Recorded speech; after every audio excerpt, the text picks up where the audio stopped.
اگر اسلام کا نام لینے والے نام نہاد مسلمان نے ناموس رسالت پر حملہ کیا تو بھی رد قاطعہ فرمایا، اور اگر ناموس رسالت پر وار غیر مسلم کا تھا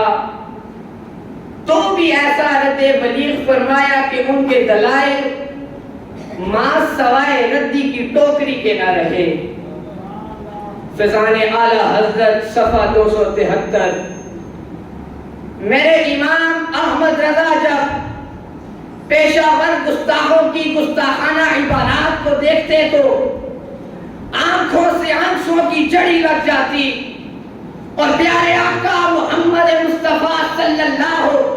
علیہ وآلہ وسلم کی حمایت میں گستاخوں کا اتنی سختی سے رد فرماتے تھے تاکہ گستاخ جھنجھلا کر وہ خود اعلیٰ حضرت کی بارگاہ میں بڑک اٹھیں۔